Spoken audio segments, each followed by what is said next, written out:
السلام عليكم، شراكم البنات، شراكم الزينات. اليوم جبت لكم وصفة سريعة ولذيذة، هي وصفة الكاساتيا بمكونات موجودة في كل دار كما راكم تشوفون. المكونات تاعها بسيطة جدا.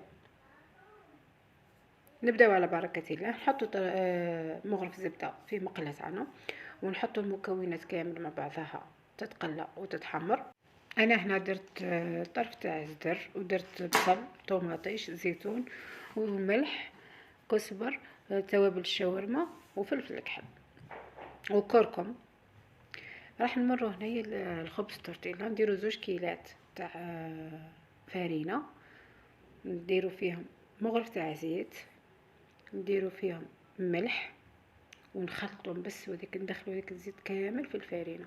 ونجيبوا هنا كيله تاع الماء نحطوها فوق النار، وهنا نزيدوا مغرف ممسوحه خميره الخبز، ونزيدوا الخميره تاع الكاطو شويه برك، رشه برك، وندخلوا المكونات كامل في بعضها.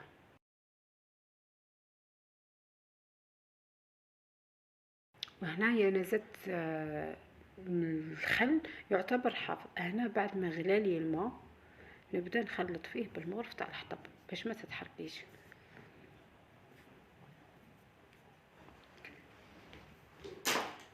نضيفوا الكميه بشويه تاع الماء حتى نكملوها. البنات هنا الفرينه كل وحده والكميه تاعها.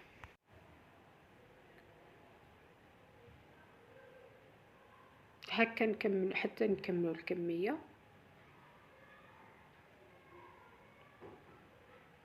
انا هنايا هكا ندخل فيها بيدي برك شويه هكا، هي سخونه، نحطها في بلون دو طرافاي، ونبدا ندخل في الفرينه في بعضها كما راكم تشوفوا.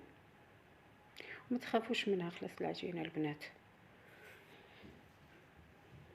ولا راح تعتمدوها هاد العجينه راح تعتمدوها في الخبز تاعكم. انا هنا درت لي 5 كرسات. هنايا راح نزيدو شويه فرماج في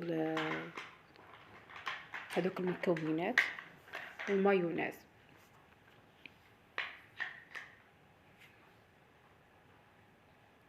هنا راني خبزت لكم وحده تاع من خبز التورتيلا. ديروها رقيقه البنات، روحوا معاها غير بشويه وديروها رقيقه.